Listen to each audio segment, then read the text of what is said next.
আমাকে বিয়ে করছো জন্য আমার উপরে অধিকার খাটাবে, আবার পরীক্ষায় ভালো নাম্বার করবে, তাহলে জীবনের বড় ভুল করবে। আমি তোমাকে একদম স্বামী হিসেবে মানতে পারছি না। তুমি আমার স্টুডেন্ট হয়ে গেছো, সেখানে তোমাকে আমি স্বামী হিসেবে কিভাবে মেনে নিব? আমাকে কি আপনার বাচ্চা লাগে নাকি? আর আমি অলরেডি ভালো স্টুডেন্ট, আমার কারো সাহায্য লাগে না। আমি নিজের যোগ্যতায় A+ পেয়েছি, বুঝতে পারছেন? আর আপনাকে কে বলছে আমাকে স্বামী হিসেবে মেনে নিতে? সরেন, ঘুমাবো, ঘুমাতে দেন। আয়ান কথাটা বলে নদীর শাড়ির আঁচল সরিয়ে দিয়ে শুয়ে পড়ল।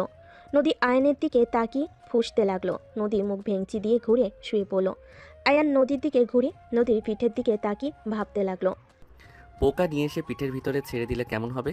খুব দেমাগ দেখায় বেআইন করতে। বেশি ভাব নিলে ভাব ভেঙে দিব। এতদিন আপুর জন্য কিছু বলি নাই, এখন কিছু বললে খবর আছে। ওয়েট, আরামে ঘুমানো বের করছি। আয়ন ইচ্ছে করে নদীকে পিছন থেকে জড়িয়ে ধরল। নদী চমকে উঠল সামনের দিকে ঘুরতে। আয়ান নদীর বুকে মাথা দিয়ে ঘুমানোর ভান করতে লাগলো। নদী আয়নকে সরিয়ে দেওয়ার চেষ্টা করতে লাগলো। আয়ান একটু নড়ে আরও শক্ত করে জড়িয়ে ধরল। নদী রেগে বলল, তুমি কি জেগে আছো নাকি? ইচ্ছে করে আমাকে জড়িয়ে ধরছো নাকি? আয়ান, ছাড়ো বলছি। আয়ান কিছু না বলে চুপচাপ ঘুমানোর ভান করতে করতে ঘুমিয়ে গেল। নদী ভাবতে লাগলো। ঘুমিয়ে মনে হয় গেছে। উফ। নদী আয়নকে আর না সরিয়ে দিয়ে ওর হাতের উপরে হাত রেখে ঘুমিয়ে গেল। সকালে আয়নের ঘুম ভাঙলে দেখে নদী ওর বুকে মাথা দিয়ে ঘুমিয়ে আছে। আয়ন ভাবতে লাগলো। কাজটা হইল কি? আমি তো ওনার বুকের উপরে ঘুমিয়ে গেছিলাম, এই আবার আমার উপরে কখন ঘুমালো? আয়ন নদীর কোমরের দিকে চোখ গেলে আয়ন আস্তে আস্তে নদীর কোমরের উপরে হাত দিয়ে সুসুরি দিতে লাগলো। নদী ঘুমের ঘরে চুলকাতে লাগলো। আয়ন মিটিমিটি করে হাসতে লাগলো। আয়ন আবার দিতে যাবে, সাথে নদী বিরক্ত হয়ে উঠে পড়ল। দেখে আয়ন ঘুমিয়ে আছে। আয়ন ওকে জড়িয়ে ধরে শুয়ে আছে। নদী আস্তে আস্তে আয়নের হাত সরিয়ে দিয়ে খাট থেকে উঠে পড়ল। নদী আলমারির কাছে গিয়ে শাড়ি বের করে ওয়াশরুমে চলে গেল। আয়ন এক চোখ খুলে দেখে নদী নাই। আয়ন লাফ দিয়ে উঠে ভাবতে লাগলো। উফ, ওই বেটা বিয়ে করে নিয়ে যাওয়া বাদ দিয়ে গার্লফ্রেন্ড নিয়ে পালাইলো, আর ওর হবু বউ আমার কপালে চলে আসলো। কচু, যদি কোনোদিন সামনে পাই লাথি মারবো পিছনে, বজ্জাত পোলা। আয়ান কথাগুলো ভাবছিল, তখনই ফ্রেশ হয়ে নদী ওয়াশরুম থেকে বের হয়ে দেখে আয়ন কিছু নিয়ে ভাবছে। আয়ানকে দেখে নদী বলে ওঠে। ওই কি ভাবো এত? নদীর কণ্ঠ শুনে আয়ন পিছনে তাকিয়ে বলে। কিছু না। আয়ন কথাটা বলে উঠে আলমারি থেকে শার্ট প্যান্ট বের করে নদীর মাথা থেকে তোয়ালে খুলে নিলে নদী রাগি লোক নিয়ে তাকিয়ে কিছু বলবে, সাথে সাথে আয়ন ঠোঁটে কিস করে দিয়ে বলে। জামাই কোনো কিছু নিলে রাগ করতে হয় না। তোমাকে তো আমি। কিস করবেন নাকি? নদী থাপ্পড় মারতে যাবে, সাথে সাথে নদীর হাত ধরে আরেক হাত দিয়ে কোমর চেপে ধরে টান দিয়ে কাছে নিয়ে এসে দুহাত পিছনে ধরে বলে। এত রাগ ভালো না বউ, তুমি যে হট, তোমাকে তো খালি আদর করতে ইচ্ছে করছে। এতদিন তো বড় হাপু হিসেবে দেখছি, তাই কখনো সেইভাবে তোমার দিকে তাকাই নাই। এখন তোমাকে দেখে আমি পুরো ফিদা হয়ে গেছি। ভেজা চুলে তোমাকে অসাধারণ লাগছে, তোমাকে দেখে নেশা লেগে যাচ্ছে। আয়নের কথা শুনে নদী ধাক্কা দিলে আয়ন সাথে সাথে দেওয়ালের সাথে ঠেকে গেল। নদীর দিকে হাসি দিয়ে কিছু বলার আগে নদী বলে উঠল। ছি, তোকে ভদ্র নম্র ভেবে এসেছি। এতদিন তোকে নিয়ে কত প্রশংসা করছি সবার কাছে, আর তুই সবার সামনে নিজেকে যেভাবে প্রেজেন্ট করস, আসলে তো তুই তেমন না। কতটা নোংরা তুই! তোর জায়গায় আমি থাকলে আমি তো কখনোই এভাবে কথা বলতাম না। কথা বলা তো দূর, তাকাতামও না। আমি তোর কলেজের ম্যাম, তোর উচিত আমাকে সম্মান করা। আমাকে দেখলে তোর লজ্জা পাওয়া উচিত। আর আমাকে তুই বলস আমি হট? নদীর কথা শুনে আয়ন নদীর হাত ধরে টান দিয়ে নিজের সাথে জড়িয়ে নিয়ে বলে। মাই ডিয়ার ম্যাম, ভুলে যাচ্ছেন আপনি আমার স্ত্রী। আমি মেয়ে না যে শরম পাবো। আমার বউকে আমি যা ইচ্ছে বলবো, এইটা আমার ব্যাপার। আপনি কলেজে ম্যাম, বাসায় আমার বউ, এটাই আপনার পরিচয়। ছাড় বলছি। আর তোর বউয়ের পরিচয় নিয়ে আমার থাকা লাগবে নাকি? ভুলে যাস না, এটা আমার বাপের বাড়ি। তোকে এখানে আমার বাবা আশ্রয় দিয়েছে বলে থাকতে পারতেছিস। এখন আমার শ্বশুর বাড়ি, আমি এখন নিশ্চিন্তে থাকবো।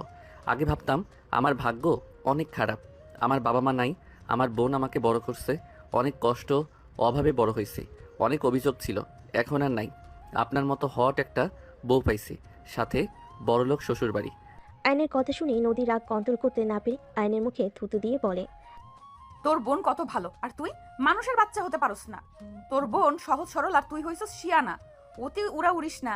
যদি আমার ফ্যামিলির কেউ বুঝতে পারে তুই আমাকে বিয়ে করছস আমাদের সম্পদের জন্য, আর আমি যদি অভিযোগ করি তুই আমার সাথে বাজে ব্যবহার করস, তুই সবার সামনে যত ভদ্র দেখাস ততটা ভদ্র তুই না। তাহলে তোকে তোর বোনকে ঘাট ধাক্কা দিয়ে বের করে দিবে। আয়ন নদীকে ছেড়ে দিয়ে ওর শাড়ির আঁচল নিয়ে মুখে লাগা থুতুগুলো মুছতে মুছতে বলতে লাগলো। আমি একবারও বলি নাই তোমাদের সম্পদের জন্য তোমাকে বিয়ে করছি। তোমাদের সম্পদে আমি থুতু দেই। আমার পড়াশোনা শেষ হইলে আমি তোমাদের সব ঋণ শোধ করে দিব। নিজে ভালো চাকরি নিয়ে তোমাকে ভাড়া বাসায় থাকবো, আস্তে আস্তে টাকা জমিয়ে নিজস্ব বাড়ি করব। অ্যান কথাগুলো বলে ওয়াশরুমে চলে গেল। অ্যান গোসল করে জামা কাপড় পরে নিল। ওয়াশরুম থেকে বের হয়ে রেডি হয়ে নিচে চলে গেল। সবাইকে সালাম দিল। অ্যানের সালামের উত্তর নিল সবাই। নদীর ছোট বোন তুলি বলে উঠল। আরে বেয়াই, আপনাকে তো দেখি আজকে বেশি কিউট আর হ্যান্ডসাম লাগছে। তুলির কথা শুনে নদীর ভাবি রূপা বলে ওঠে। আরে লাগবে না আবার, আমার ননদের আদর পেয়ে সুন্দর হয়ে যাচ্ছে। রূপার কথাগুলো শুনে সবাই হাসতে লাগলো। অ্যান লজ্জায় মাথা পিছনে দিয়ে বলতে লাগলো। না মানে, আচ্ছা ভাবি আপু কোথায়? আয়ান, আপু আমি কি আজকে কলেজে যেতে পারবো নাকি কোনো কাজ আছে? আরে ভাই নতুন বিয়ে করছো, বউকে সময় দাও, কলেজে গিয়ে কি হবে? হ্যাঁ ভাবি বাজে কথা বলেন না। আমি আয়ানকে কখনোই স্বামী হিসেবে মানবো না। আমি সবাইকে বলে রাখলাম, আয়ানকে কোনোদিন স্বামী হিসেবে মানবো না। তাই আমার সাথে জড়িয়ে ওর বিষয়ে কোনো কথা কেউ বলবে না। নদীর কথা শুনে নদীর আব্বু আম্মু কিছু বলবে, তার আগে নদী বের হয়ে গেল। নদীর আম্মু রেগে বলে। দেখলে তোমার মেয়ের কি দেমাক, ওকে যে আয়ান বিয়ে করেছে তাই কথা না, আর সেখানে কত বড় কথা বললো। আয়ানকে স্বামী হিসাবে কখনোই মেনে নিবে না। আর কেউ কিছু বলবে তার আগেই আয়ন নদীর আম্মুর দু কাঁধে হাত দিয়ে ধরে বলে। উফ আন্টি রাগ করেন না, আপনার মেয়েকে পটানোর দায়িত্ব আমার। এমনভাবে পটাবো দেখবেন তখন নিজের মুখে আমাকে স্বামী হিসেবে পরিচয় দিবে। আয়ান, নদীর সাথে পাকনামি যেন করতে যাস না। ওর মাথা ঠান্ডা হলে সব ঠিক হয়ে যাবে।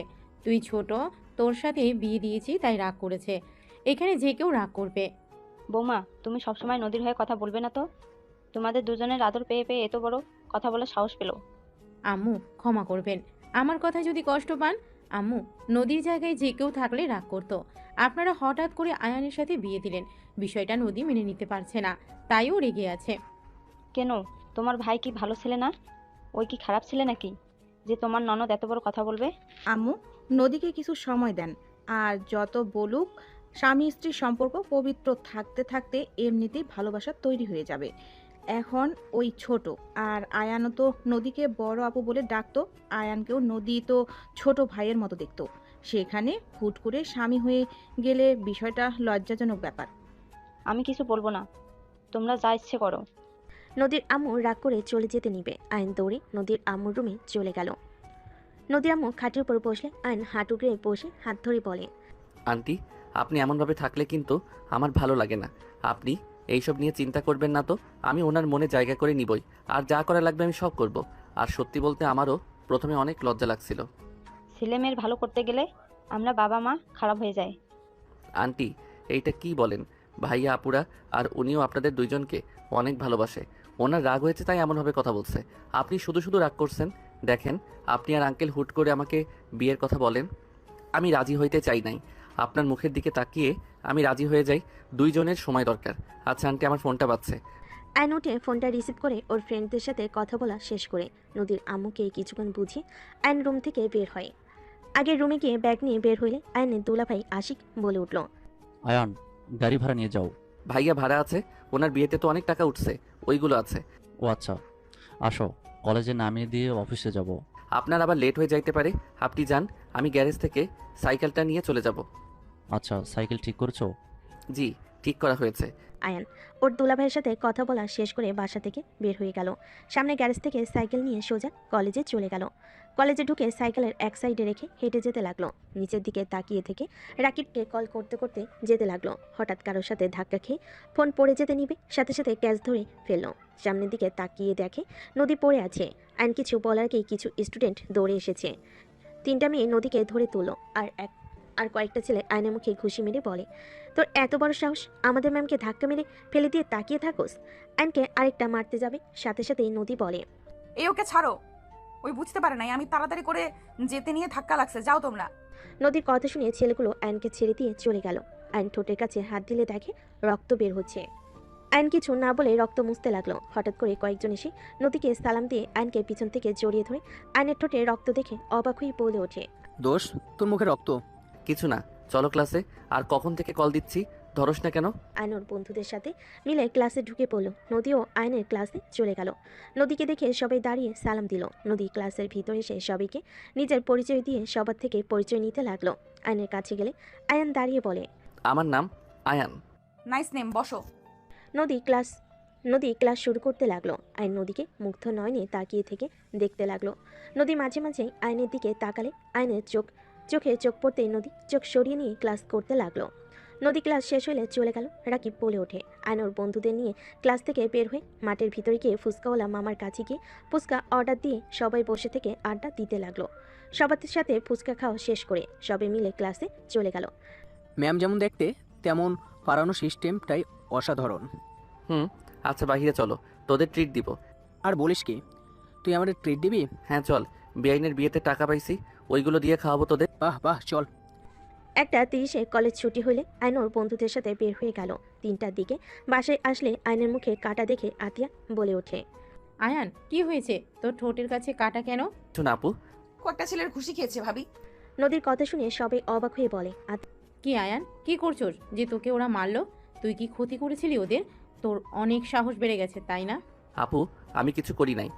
মারতে আসবে সাথে সাথে নদী পানি খাওয়া শেষ করে বলে। ভাবি আমাকে ধাক্কা দিয়ে ফেলে দিয়েছিল, তাই আমার স্টুডেন্টরা ওকে মারছে। কোনো স্টুডেন্টের সামনে শিক্ষিকাকে অসম্মান করলে কি ছেড়ে দেবে নাকি? কি, ওই তোমাকে ধাক্কা দিয়েছিল? আয়ান, আমি তোকে এই শিক্ষা দিয়েছি?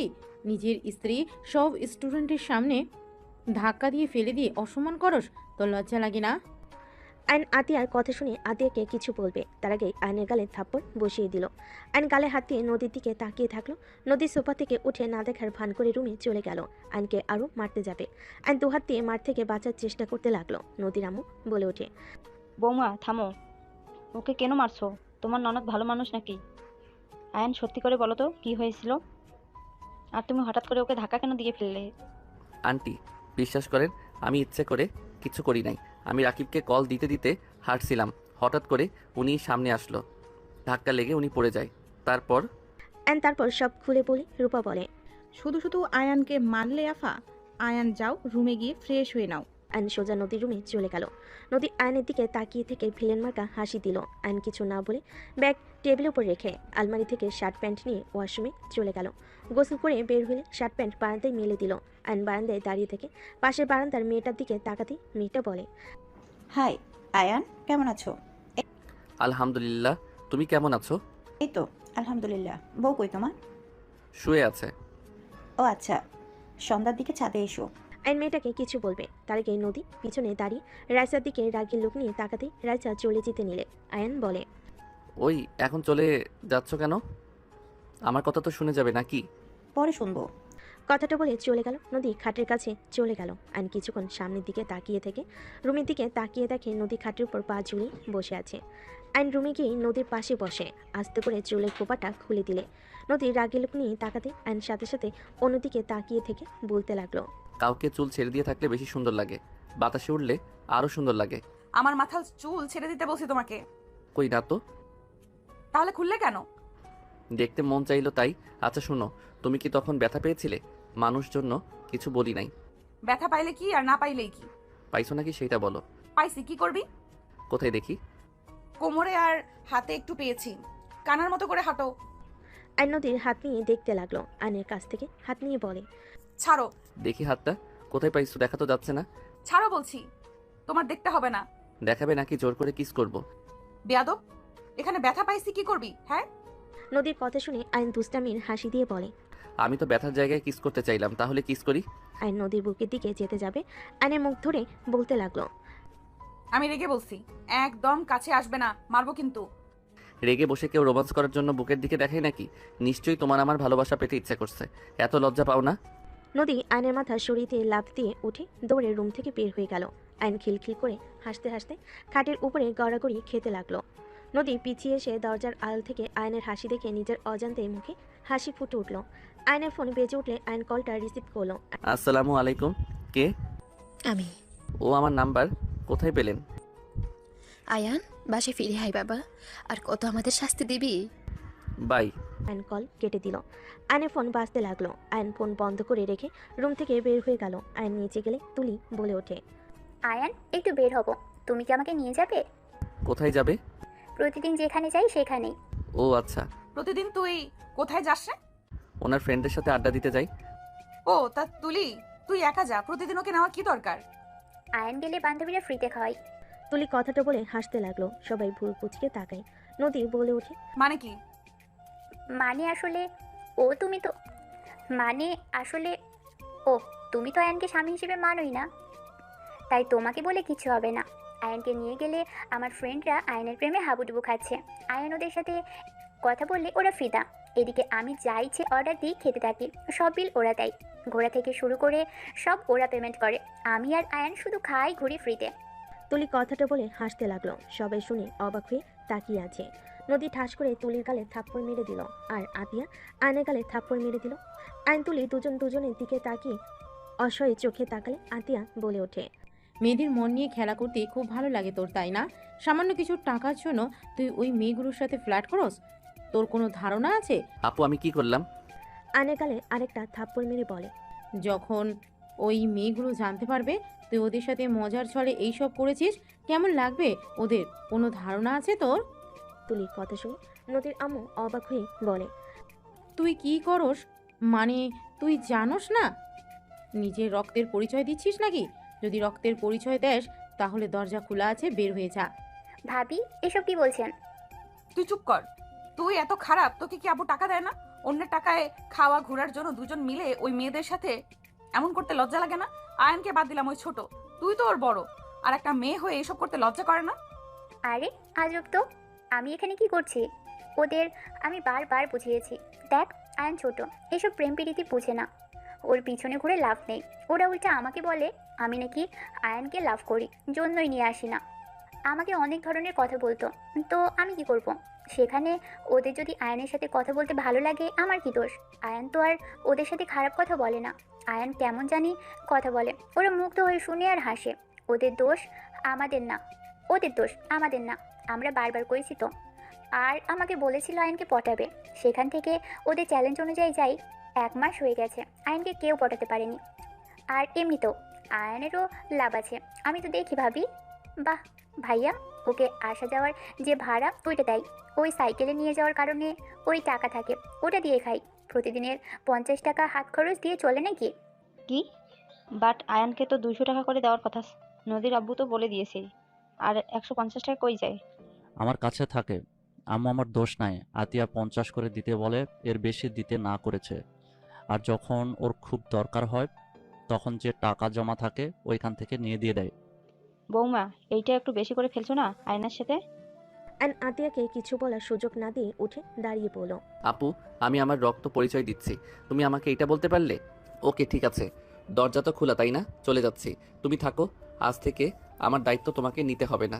ধন্যবাদ আমাকে 8 বছর লালন পালন করার জন্য। এই ঋণ আমি হয়তো শোধ করতে পারবো না, বাট ভাই হয়ে আমার কর্তব্য আমি পালন করার চেষ্টা করব। আয়ন চোখের পানি গড়িয়ে পড়তে আয়ন মুছে চলে যেতে লাগলো। আশিক নদীর আপু রূপা আয়নকে আটকানোর জন্য হাত ধরে আতিয়া বলে ওঠে, আমু, রূপা আশিক ছেড়ে দাও, বড় হয়ে গেছে, আমাকে ছাড়া সে অনেক কিছু করতে শিখে গেছে, চলে যেতে দেন। আর নদী ও আয়ানকে স্বামী হিসেবে মানে না, তাই কোনো চিন্তার বিষয় নেই যে ওই চলে গেছে নদী কষ্ট পাবে। বাহ, এইটা হবে। যা চলে যা চলে। আয়ান দাঁড়িয়ে আছোস কেন? আতিয়া পাগল হয়ে গেছো নাকি? ওই একা কোথায় যাবে? আর তুমি ওকে ছাড়া থাকতে পারবে নাকি? এই দুনিয়াতে আমরা সারা, তোমাদের কোনো আত্মীয় আছে নাকি? কোথায় থাকবে ওই ভালো জানে, না হলে এত বছর কিছু না, আজ বলে বের হয়ে যাবে। বাহ, বড় হয়ে গেছে তো, যেতে দাও। বৌমা, বেশি বোঝা ঠিক না। আতিয়া আয়নের দিকে ধমকে সুরে বলে, তোকে যেতে বলেছি না? যা বের হ। দাঁড়িয়ে আমার দিকে কি দেখোস? যা, ভাবতেছ সম্পূর্ণ ভুল, তোকে ছাড়া ভালোই থাকবো, বের হ। অ্যান্ড আশিকের হাত সরিয়ে দিয়ে বের হয়ে গেল। আশিক দৌড়ে আয়নের পিছন যেতে লাগলো। আয়ন কোনো কথা না শুনে বের হয়ে গেল। আতিয়ার চোখের পানিগুলো টলমল করতে লাগলো। রূপা আতিয়ার দিকে তাকিয়ে বলে, বের হয়ে যেতে বলে এখন কাঁদছো কেন? শুধু শুধু ওকে বের করে দিলে। ভাবি আপনি এমনটা করে ঠিক করলেন না, আয়ন এসব করতে চায় নাই, আমি জোর করেছিলাম। আতিয়া কারো কোনো কথা না শুনে দৌড়ে চলে গেল রুমে। এদিকে আয়ন সিএনজিতে উঠে চলে গেল। আশিক বাসার ভিতরে গেলে নদীর আম্মু বলে, কি হলো?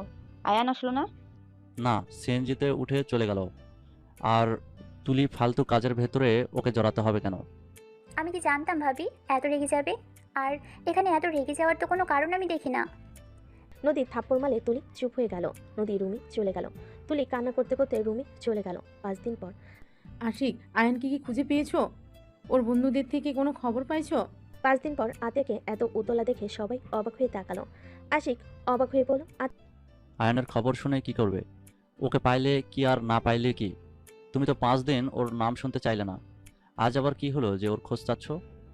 আশিক, ওই আমার ভাই। আমি রাগ করেছিলাম। আমি রাগের বশে একটা কথা বলে দিয়েছি। তাই বলে ও বাসা থেকে বের হয়ে যাওয়ার কথা বলবে? আমি কি আমার ভাইকে শাসনও করতে পারবো না নাকি? শোনো, আমাদেরও ভাই বোন আছে। আমার আম্মুও কোনোদিন তোমার মতো করে শাসন করে নাই। আমার আম্মু আব্বু কি কম রাগী নাকি? তুমি আয়ানকে যে পরিমাণ শাসনে রাখতে, তারপরও কোনোদিন তোমার মুখের উপরে কিছু বলে নাই। ওকে যেভাবে বলো সেইভাবে চলে।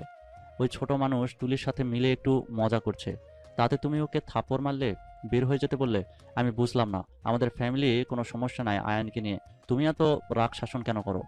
তুমি বুঝবে না, অল্পতে খুশি থাকা ভালো, যেটা আমার ভাইকে আমি শিখিয়েছি। হ্যাঁ, আমি মানছি রাগের বশে আমি ওকে বকা দিয়েছি।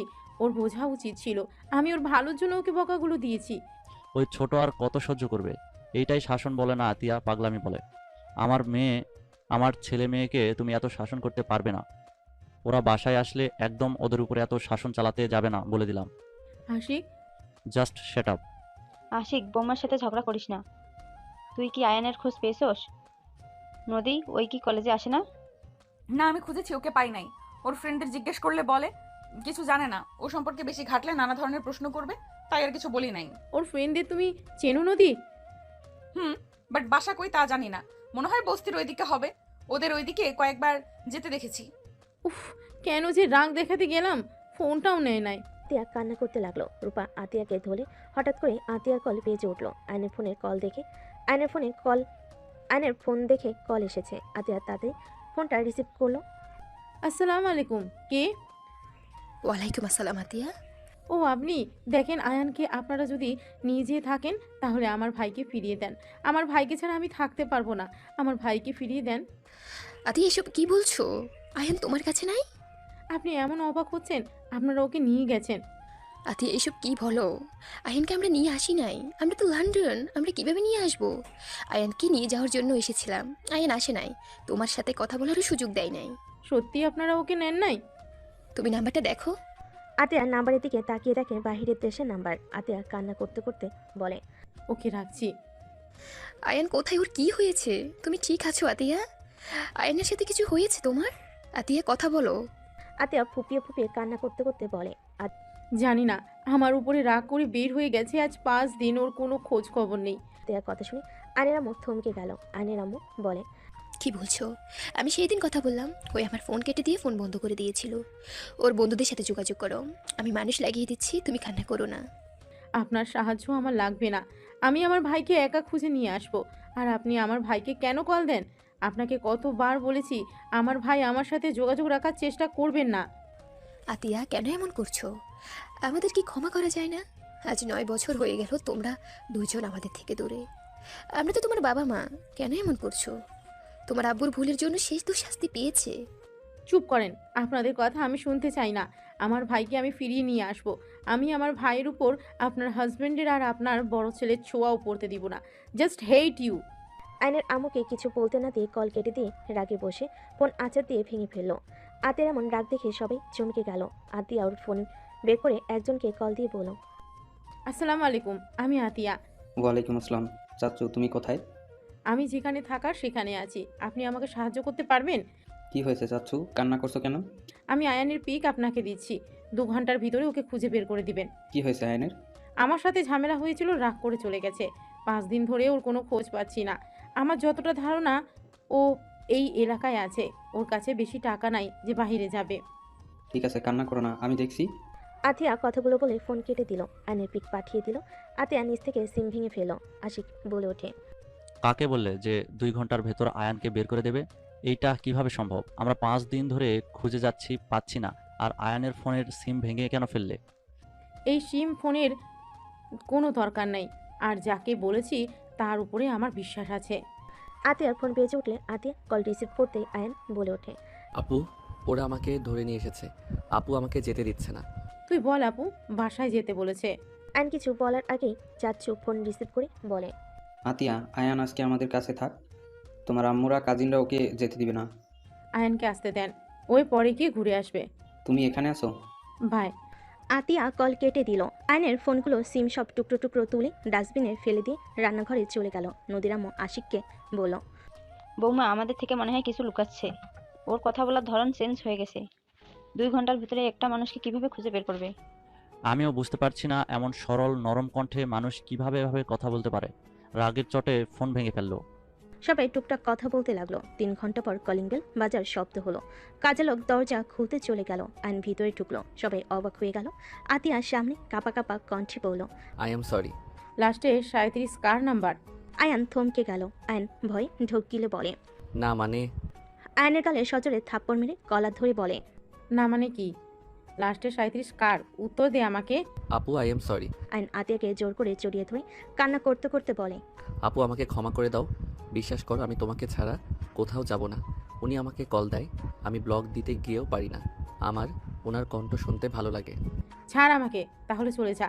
তোকে কে থাকতে বলেছে এখানে? চলে যা। আমি তো খারাপ বোন, তোকে কোনো স্বাধীনতা দেই না। আমি সব সময় শাসনে রাখি। চলে যা তুই। আপু আই এম সরি, প্লিজ আমাকে ক্ষমা করে দাও। আমার ভুল হয়ে গেছে। আমি আর ওনার ফোন রিসিভ করব না। উনি বারবার আমাকে কল করে। আমি কতবার বলছি আমাকে কল দিবেন না। আমি ফোন বন্ধ করে রাখি। ফোন চালু করলে ওনার 1000টা কল আসে। আমাকে আগে কেন বলস নাই? আমার থেকে আর কি কি লুকাচ্ছিস তুই? আর তুই এই 5 দিন কোথায় ছিলি? আপু আমি একটা জব দিয়েছি, ওইখানে থাকা খাওয়া সব ফ্রি। মাসে 10,000 টাকা দিবে। তোকে জব নিতে কে বলেছে? আপু আমি তো বড় হয়েছি, এখন আমার স্ত্রীও আছে। বউকে কিছু কিনে দিতে গেলে সেই তোমার থেকে চাইতে হবে বা দুলাভাইয়ের থেকে। আমার এটা মোটেও ভালো লাগবে না। নিজে সবার ঘাড়ে বসে খাচ্ছি, আবার বউকে কিছু দিতে গিয়ে তাদের থেকে যদি নিতে হয়। ওই তোকে আমি বলছি আমাকে কিছু গিফট করতে? ওই তোর বয়স কত? এত পাকনামি তোকে কে করতে বলছে? ফাজলামি করস তুই, তাই না? সবাইকে টেনশনে ফেলে ফাজলামি করস। আতিয়াকে আয়ন ছেড়ে দিয়ে নদীর দিকে তাকালে আয়ন বলে, আই এম সরি, আমাকে প্লিজ সবাই ক্ষমা করে দেন। আমি কাউকে চিন্তায় ফেলতে চাই নাই। আপু আমাকে সেই দিন এমন কিছু বলছিল, আমি বিষয়টা মেনে নিতে পারছিলাম না। এই কি এমন বলছে তোকে? তোর বোন তো তোকে মাঝে মাঝে রেগে বাড়ি থেকে বের হয়ে যেতে পারে। সেখানে এতদিন যাস নাই, সেদিন কেন গেলি? বের হওয়ার ব্যাপারে আমার খারাপ লাগে নাই। আমার খারাপ লাগছে আপু আমাকে রক্তের পরিচয় দেওয়ার কথা শুনে। আমি কি এমন করছিলাম? আমি তো জাস্ট ওই মেয়েদের সাথে কথা বলতাম মজা করে। এর থেকে তো আমি কোনো বাজে কথা ভিতরে বা তাদের দিকে বাজেভাবে তাকাইও নাই। রুমে যা। আমার রাগ আরো বাড়ছে কিন্তু তোর উপরে। যাচ্ছি। আর একটা কথা বলার আছে। কি কথা? আপু সাথী মেয়েটা আমার পিছনে লাগছে। সাথীকে? যে আমাকে ধরে নিয়ে গেছিল, ওনার ছোট মেয়ে, আমাদের পাশে কলেজে নাকি পড়ে। ও, তুই এড়িয়ে যাবি? আর তুই বিয়ে করছিস এটা কাউকে জানানোর দরকার নেই। আপু না জানালে ওরা বিয়ে কথা বলছে। আমার পড়াশোনা শেষ হইলে অনুষ্ঠান করবে, আর ইন্টার পরীক্ষা দেওয়ার পরে আমাদের নাকি বিয়ে পড়িয়ে রাখবে। আমি কথা বলে নিব, তুই যা রুমে। কে বিয়ে পড়াবে? আসলে তোমাদের বড় ভাই বোনের মাঝে চলছেটা কি? তোমাকে কে কিডন্যাপ করেছিল? আমু, কিডন্যাপ না। আমি যাকে বলেছিলাম সেই ওকে খুঁজে নিয়ে গেছিল। ও আরেকটা কথা আপু, রূপা মেয়েটা নাকি ভাবি হয়। আঙ্কেলের কোম্পানির শেয়ারে যে মেয়েটা আছে উনি। কি? হুম। সব ঝামেলা একসাথে আসা লাগবে? রূপা ম্যাম তোমার ভাবি হয় মানে? কি বলো সব? ওনার সাথে তোমাদের সম্পর্ক হওয়ার তো দূর, ওনাদের তো অনেক বড় বিজনেস আছে। ওনার শ্বশুর শাশুড়ি সব লন্ডন থাকে। উনি বছরের একবার আসে। ওনাদের সাথে তোমাদের সম্পর্ক থাকার কোনো ভাবে সম্ভব না। ওর কথা রাখো তো। ও তো বড় মাপের মানুষদের সাথে আমাদের কি সম্পর্ক হবে? সাথী ওর বড় বোন রূপা। রূপার আব্বুকে আমি চিনি। উনি তো ভালো মানুষ, গরিবদের সাহায্য করে, সেখান থেকে পরিচয়। ও তাই বলো? আয়ন চলে গেল। আতিয়া নিজের রুমে চলে গেল। তুলি বলে ওঠে, দেখছো, সাথী আমাদের সাথে পড়ে, আমাদের ক্লাসে টপার। সেও ওর পিছনে লেগেছে। শুধু আপু আয়নের মর্ম বুঝলো না। Just shut up. নদী ধমক দিয়ে চলে গেল। আয়ন গোসল করে পোশাক পরে খাটের পর বসতেই নদী বলে ওঠে, বড়লোক বউ পেয়ে যাচ্ছিস। তোর তো মনে হয় খুশিতে আজ ঘুম হবে না। বাজে কথা বলো না। চকলেট খাবে? তোর চকলেট তুই খা। আমার শার্ট দিয়ে নাক পরিষ্কার করছিলেন নাকি? একটা শার্টের অবস্থা খারাপ। হো, ঠান্ডা লাগছে দেখে তো মনে হয় না। কান্না করছেন নাকি? হি হি। আমার বউ আমাকে একটু হইলেও ভালোবাসে। চুপ কর। কে তোকে ভালোবাসে? হ্যাঁ, আয়নের সামনেই আঙ্গুল তুলে কথাগুলো বলতে আয়ন সাথে সাথে নদীর হাত ধরে টান দিয়ে কোলে বসিয়ে দিয়ে পিছন থেকে জড়িয়ে ধরে ঘাট থেকে চুল সরিয়ে কিস করলে নদী কেঁপে উঠল। নদী নিজেকে ছাড়ানোর চেষ্টা করতে লাগলো। আয়ন নদীর পেটে হাত দিয়ে নিজের সাথে চেপে ধরে বলল, ভালোবাসো মুখে বললে কি সমস্যা? হ্যাঁ আমি তোকে ভালোবাসি না, ছাড় বলছি।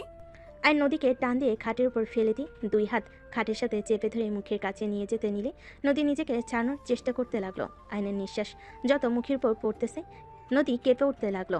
আইন ঠোঁটের কাছে গেলে নদীর ঠোঁট জোড়া কাঁপতে লাগলো। আইন ঠোঁট জোড়া নিজের দখলে নিয়ে নিল। নদীর চোখ বন্ধ করে ফেল। আইন নদীর ঠোঁট জোড়া নিজের দখলে নিয়ে নিল। নদীর নিঃশ্বাস ঘন হতে লাগলো। আইন আস্তে আস্তে নদীর শাড়ির আঁচলে হাত দিয়ে সরিয়ে দিতেই হঠাৎ করেই নদীর ফোন বেজে উঠল। নদী ধাক্কা দিয়ে সরিয়ে দিয়ে শাড়ির আঁচল ঠিক করে ফোন হাতে নিয়ে বারান্দায় চলে গেল। আইন পুরো কুচকে তাকিয়ে বিড়বিড় করে বলতে লাগলো, শালা কল দেওয়ার সময় পেলো না। আইন কথাটা বলে উঠে পড়তে বসলো। আইন পড়াশোনায় মনোযোগ দিতে লাগলো। নদী কথা বলা শেষ করে পিছনে ঘুরে আইনের দিকে তাকিয়ে থেকে বারান্দা থেকে বের হয়ে ল্যাপটপ নিয়ে খাটে বসলো। আইনের ফোনের কথা মনে পড়তেই আইন পিছনের দিকে ঘুরে তাকিয়ে বলল, বউ, আপু কি আমার ফোনটা নিয়ে নিয়েছে? ভেঙে ফেলছে, ফোন সিম দুইটাই। নদীর কথা শুনে আইনের মন খারাপ হয়ে গেল। আইন আর কিছু না বলে চুপচাপ পড়তে বসলো। নদী আইনকে দেখে বলল, এই সত্যি করে বলো তো, তোমরা ভাই বোন আমাদের থেকে কি কিছু লুকাচ্ছ নাকি? কি লুকাবো?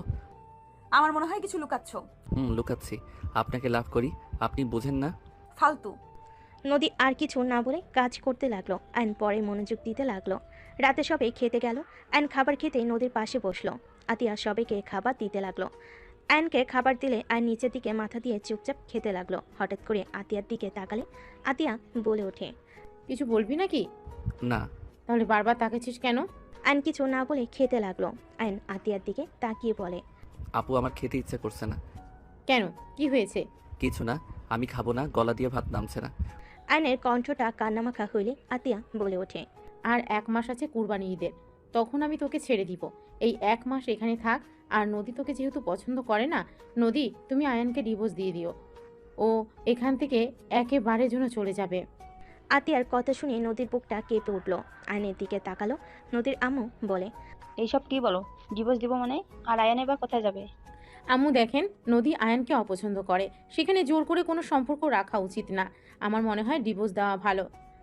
আমাদের জন্য দুইজন একে অপরকে অপছন্দ করে জোর করে একই ছাদে থাকছে আমাদের জন্য। আমরা এইটা হতে দিতে পারি না। মেয়েদের স্বাধীনতা বলে একটা কথা আছে। একটা জিনিস বুঝলাম না, তুমি সবসময় মেয়েদের হয়ে এত কথা কেন বলো? মেয়ে হয়ে কি আমাদের কোনো স্বাধীনতা থাকবে না নাকি? বিয়ে সারা জীবনের ব্যাপার। সেখানে নদী আয়নকে সহ্য করতে পারছে না, সেখানে বাধ্য হয়ে আয়নের সাথে থাকার কোনো মানে হয় না। দুজনের জীবন নষ্ট। আমারও তাই মনে হয়, ওদের বাধ্য হয়ে সম্পর্কে রাখা উচিত না। দুজন চুপ করবে। খাবার খেতে দিবে নাকি উঠে চলে যাব? আতিয়া বসলো। সবে খাবার খেতে লাগলো। আইন অল্প খেয়ে উঠে চলে গেল। আইন রুমে গিয়ে বসে থেকে ভাবতে লাগলো, উনি কি আসলে আমাকে ভালোবাসে না নাকি? একটা কথাও বললো না আপু, যে ডিভোর্সের কথা বললো কিছু বললো না, চুপচাপ কথাগুলো শুনলো। ওকে ডিভোর্স দিলে আমিও দিব। আমিও চাই না জোর করে ওনার সাথে থাকতে। ভালো লাগছে না, চারিদিকে শুধু অশান্তি। আইন কথাগুলো ভাবতে লাগলো। আইন খাটের এক কোণে শুয়ে থেকে কথাগুলো ভাবতে লাগলো। নদী রুমের ভিতরে এসে আইনকে ভাবতে দেখে কিছু বলল না। খাটে শুয়ে লাইট অফ করে দিল। ডিম লাইট জ্বালিয়ে উপরের দিকে তাকিয়ে থাকতে লাগলো। আইন নদীর হাতের উপরে মাথা দিয়ে পেটের উপরে হাত রেখে জড়িয়ে ধরে বলল, তুমি কি সত্যি আমাকে ডিভোর্স দিবে? আচ্ছা, আমাকে কি সত্যি ভালোবাসা যায় না? আমি অন্য কাউকে ভালোবাসি। নদীর কথা শুনে আইনের বুকের ভিতর কেঁপে উঠল। আইন 1 সেকেন্ডের ভিতরে নদীর উপর থেকে হাত সরিয়ে নিল। আইন খাট থেকে নেমে বালিশ নিয়ে সোজা সোফায় চলে গেল। নদীর চোখের পানিগুলো গড়িয়ে পড়ল। নদী মনে মনে ভাবতে লাগলো, এই তোমার ভালোবাসা আয়ান? অন্য কাউকে ভালোবাসি শুনে আমার পাশের জায়গাটা ছেড়ে দিলে? নিজের স্ত্রীকে নিজের করে রাখার বয়স তোমার হয় নাই। কিভাবে নিজের জায়গায় ধরে রাখতে হয় সেটা তুমি জানো না আয়ান। নদী কথাগুলো ভাবতে ভাবতে চোখের পানি ফেলতে ফেলতে ঘুমিয়ে গেল। আইন এপাশ ওপাশ করতে লাগলো। আইন ভাবতে লাগলো, আমাকে ভালো না বাসলে আমি ছিলাম না দেখে আমার শার্ট জড়িয়ে কেন কান্না করছে? আর সত্যি কান্না করছে নাকি আমার ভুল ধারণা? আমি কাছে গেলাম, আমাকে শুধু মুখে বলল সরে যেতে। কই প্রথমের মতো তো জোর করে সরিয়ে দেওয়ার চেষ্টা তো করলো না। উফ, মেয়ে মানুষকে বোঝা বড্ড কঠিন। আমার বোন একটা আছে, এত পেঁচালো কেন এই মেয়ে মানুষ, ধ্যাত ভালো লাগে না। আইন কথাগুলো বলে ঘুমিয়ে গেল। সকালে ঘুম ভাঙলে নদী আইনের দিকে কিছুক্ষণ তাকিয়ে থেকে ওয়াশরুমে চলে গেল। আইনের ঘুম ভাঙলে খাটের দিকে তাকিয়ে দেখে নদী নাই। আইন উঠে ওয়াশরুমের দিকে তাকিয়ে বুঝলো ওয়াশরুমে গেছে। আইন উঠে বারান্দায় চলে গেল। বারান্দার গ্রিল ধরে দাঁড়িয়ে থাকতে লাগলো। হঠাৎ করে সামনে থেকে রাইসা বলে উঠল, গুড মর্নিং আয়ান, কেমন আছো? Good morning. আলহামদুলিল্লাহ ভালো, তুমি কেমন আছো? আলহামদুলিল্লাহ। কাকির থেকে শুনলাম তুমি নাকি রাগ করে বের হয়ে গেছিলে।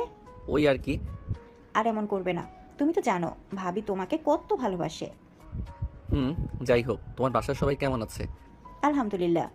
তা বাসায় আসো, ঘুরে যাও। আম্মু আব্বু তোমার কথা জিজ্ঞেস করে। ছেলেটা কোথায়? রাগ করে গেল?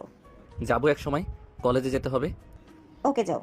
রাইসা চলে গেলে আয়ন পিছনে ঘুরে তাকালে দেখে নদী তাকিয়ে আছে। আয়ন কিছু না বলে নিচের দিকে তাকিয়ে আলমারির কাছে গিয়ে শার্ট প্যান্ট নিয়ে ওয়াশরুমে চলে গেল।